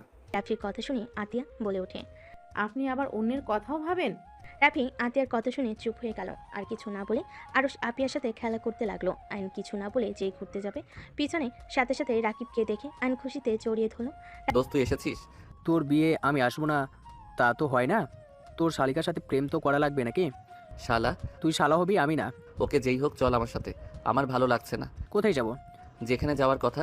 আরে এটাই তো ম্যাম। রাকিব আইনকে ছেড়ে দিয়ে নদীর সামনে কি বলে, আসসালামু আলাইকুম ম্যাম, কেমন আছেন? ওয়ালাইকুম সালাম, ভালো, তুমি কেমন আছো? আলহামদুলিল্লাহ ম্যাম, আপনার সাথে তো আয়নের তেমন একটা কথাই হতো না, সেখানে আর কাউকে দাওয়াত না দিয়ে আপনাকে দিয়েছে। রাকিব, ওইটাই আমার বোন। আশিকের কথা শুনে রাকিব ভ্যাবাচেকা খেয়ে গেল। রাকিব মুখ ফসকে বলে ওঠে, শালা তুই তাহলে ম্যামের প্রেমে হাবুডুবু খাচ্ছিলি? রাকিবের কথা শুনে সবাই অবাক হয়ে গেল। আইন রাকিবের মুখ চেপে ধরে নিয়ে যেতে লাগলো। আইনকে গাড়িতে তুলে আইন ড্রাইভিং করতে লাগলো। আইন সোজা সাথীদের পাশে চলে গেল। আইনকে দেখে সবাই অবাক হয়ে তাকিয়ে আছে। আইনের ভাবি বলে ওঠে, আয়ান তুমি এখানে, ভিতরে আসো। ভাবি সাথী কোথায়? আইনের কথা শুনে সবাই মিটিমিটি হাসতে লাগলো। আইনের ভাবি মিটিমিটি হেসে আইনকে দেখে রুম দেখিয়ে দিল রুম। আইন রাকিবকে নিয়ে সোজা সাথীর রুমের দিকে নক করতে লাগলো। কে? আমি আয়ান। আসো। আইন রাকিবকে বাহিরে রেখে ভিতরে ঢুকলো। সাথী আইনকে দেখে বলল, তুমি এখানে কেন? আমার লাইফটা নষ্ট করতে নিয়েছো? আবার দেখতে আসলে নাকি যে কেমন দেখা যাচ্ছে বিয়ের পর, কেমন অবস্থা করব? সাথী বাজে কথা বলো না। রাকিব ভিতরে আয়। রাকিব ভিতরে আসে। সাথী রেগে বলে, তুমি এখানে কি করছো? বের হও। এই চুপ করো, শোনো। আমি রাকিবকে বলেছিলাম তোমাকে পটাতে। হ্যাঁ মানছি আমি ওকে লোভ দেখিয়েছিলাম, কিন্তু রাকিব তো তোমাকে সত্যি করে ভালোবাসে। ওই তোমাকে লোভের জন্য ভালোবাসে নাই। তুমি শুধু শুধু ওর উপরে রেগে আছো। শুনো, রাগ জিদ অভিমান করে ভুল সিদ্ধান্ত নিও না, যা সারা জীবন পস্তাতে হবে। আমার কাছে আইডিয়া আছে, শোনো। আমার কিছু শুনতে হবে না, বের হও দুজন। আমার কারোর সাথে কথা বলার কোনো ইচ্ছে নেই। রাকিব সাথীর পায়ের কাছে বসে পা জড়িয়ে ধরে বলে, সাথী, আমি তোমাকে অনেক ভালোবাসি। আমি তোমাকে ছেড়ে থাকতে পারবো না। আমি তোমাকে নিয়ে পালিয়ে যেতে চাই। সাথী, আমার চাকরি হয়েছে। আমি জানি আমি তোমাকে তোমার আব্বুর দামি দামি কিছু দিতে পারবো না, তবে আমি তোমাকে কখনোই কষ্ট পেতে দিব না। আমি তোমাকে সুখে রাখার চেষ্টা করব। প্লিজ তুমি আমাকে ক্ষমা করে দাও। রাকিব কান্না করতে নিলে সাথী নিজের রাগ অভিমান ভুলে রাকিবকে জড়িয়ে ধরে কান্না করতে করতে বলে, আমার কিচ্ছু চাই না, আমি শুধু তোমাকে চাই রাকিব। চলো এখন পালিয়ে যাই আমরা। এই না, এখন না, আমার আইডিয়া শোনো। অ্যান্ড দুজনকে প্ল্যান খুলে বলো। কথা বলা শেষ হলে সাথী বলে, ওকে, এখন যাও দুইজন। আরে বউ একটু দেখি না। শালা, কাকে বউ বলোস? অতুক্য, বন্ধুর বউ মানে তো আমারও বউ, আর আমার বউ মানে তো তোর ম্যাম। অ্যানের কথা শুনে দুজন হেসে দিল। অ্যান্ড রাকিবকে নিয়ে বের হয়ে গেল। অ্যান সোজা বাসে চলে গেল। অ্যান রাকিব রুমে বসে থেকে প্ল্যান করতে লাগলো। অ্যানকে ওর কাজিনরা ডেকে নিয়ে যেতে লাগলো। ওদের সাথে সাদিকি আড্ডা দিতে লাগলো। রাতে দুজন জমিতে ঘুমিয়ে গেল। সকালে হলুদের অনুষ্ঠান শুরু হলে সবাই নাচ গান করতে লাগলো। নদী আয়নের দিকে তাকে মুখে হাসি রেখা টেনে আয়নের গালে হলুদ লাগিয়ে দিল। আয়ন নদীর হাত ধরলে নদী চোখের পানি গড়িয়ে পড়লো। আয়ন টান দিয়ে ঘুরিয়ে হলুদ লাগিয়ে দিয়ে বলে, আরে বিয়াইন আমাকে দিবেন, শুধু নিজেও তো নেন। আয়ন হলুদ দিয়ে হাসতে লাগলো। সাথে ওর কাজিনরা বন্ধুরা হাসতে লাগলো। গায়ে হলুদের অনুষ্ঠান শেষ হয়ে গেলে সবাই আড্ডা দিতে লাগলো। বিয়ের দিন চলে আসলো। 6টার দিকে বরপক্ষ হয়ে রওনা দিল। আইন রাকিব ওর বন্ধুরা সবাই বরের টেস্ট করেছে। সবাই রুমাল দিয়ে মুখ ঢেকে রেখেছে। সাথীদের বাসার সামনে গেটে নামলে সবাই একসাথে ভিতরে গিয়ে বসে পড়লো। অ্যান্ড আস্তে আস্তে ওইখান থেকে সরে সোজা কাজের কাছে চলে গেল। কাজীকে টাকা দিয়ে রাকিবের আর সাথীর বিয়ে সব কিছু লিখে রাখতে বললো। ওখানে ঠিক করে অ্যান্ড রাকিবকে টেক্সট দিয়ে ওখান থেকে চলে গেল। অ্যান্ড সোজা ব্রিজের নিচে চলে গেল। অ্যান্ড শেরানি খুলে ফেলে দিল আর আকাশের দিকে তাকিয়ে থেকে ভাবতে লাগলো, আল্লাহ, আমার প্রিয় মানুষটা কেন আমার হয়েও হলো না? সাথীর মতো কেন আমাকে ভালোবাসতে পারলো না? সাথী রাকিবের ধোকা জেনেও তোকে কবুল করে নিল, আর আমার ভালোবাসার মানুষের কাছে আমি কি অন্যায় করেছিলাম? কেন সে আমাকে বলল ওই আমাকে ভালোবাসে না? আমি কি সত্যিকারও ভালোবাসা পাওয়ার যোগ্য না? অ্যান্ড চোখের পানি ফেলতে লাগলো। অ্যান্ড সারারাত ব্রিজের নিচে গিয়ে কাটিয়ে দিল। সকালে ভোরের আলো ফুটতে অ্যান্ড ব্রিজের উপরে উঠে পড়লো। রিক্সা নিয়ে বাসায় চলে গেল। রিক্সা ভাড়া দিয়ে অ্যান্ড ভিতরে চলে গেল। অ্যান্ড বাসের ভিতরে ঢুকতেই বসার ঘরে গেলে সবাই আয়নের উপর রেগে কিছু বলবে। তার আগে নদী আয়নকে দেখে সিঁড়ি থেকে দৌড়ে নিচে নেমে দৌড়ে এসে আয়নকে শক্ত করে জড়িয়ে ধরে সারা মুখে চুমু দিতে দিতে বলতে লাগলো, আয়ান সারাত কোথায় ছিলে জানো? কত ভয় পেয়ে গেছিলাম। আয়ান, আমি তোমাকে অনেক ভালোবাসি। আমি তোমাকে ছাড়া কাউকে ভালোবাসতে পারবো না। আমি তোমাকে আমার জীবন থেকে বেশি ভালোবাসি। আয়ান, তোমাকে আমার ভালোবাসতে হবে না। আয়ান, তুমি শুধু আমাকে তোমার আশেপাশে থাকতে দিও, আমার তাতেই হবে। তাও তুমি আমার থেকে দূরে যেও না। নদী কথাগুলো বলে হাউমাউ করে কান্না করতে লাগলো। সবাই হতভম্ব হয়ে তাকিয়ে আছে। আয়নের চোখের কোণায় পানি গড়িয়ে পড়তে লাগলো। নদী আয়নকে আষ্টে পিষ্টে জড়িয়ে ধরে বলতে লাগলো, আয়ান, আমি কাউকে ভালোবাসি না। আমি তোমাকে ভালোবাসি। আমার কোনো বয়ফ্রেন্ড নাই। আয়ান, তুমি সেদিন আমার পুরো কথা না শুনে সোফায় গিয়ে শুয়ে পড়লে। আয়ান, আমি সেদিন তোমাকে ভালোবাসার কথা বলেছিলাম, তুমি আমাকে বুঝতে পারো নাই। আয়ান, আমি সবার মতো আমার ভালোবাসা আমি প্রকাশ করতে পারি না। তুমি তো আমাকে বুঝেও লাস্টে বুঝলে না। আয়ান, আমি তোমাকে অন্য কারো হতে দেখতে পারবো না।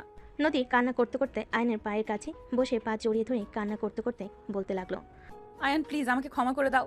আমি তোমার কাছে ভিক্ষা চাচ্ছি। আমাকে তুমি আবারও নিজের কাছে টেনে নাও না। আমাকে লাস্ট বার সুযোগ দাও না। আয়ান, আমি কথা দিচ্ছি, তুমি আমাকে মেরে কেটে ফেলে দিলেও আমি তোমাকে ছেড়ে যাব না। প্লিজ আমাকে তুমি ক্ষমা করে দাও। ক্ষমা করে আমাকে একটা সুযোগ দাও না।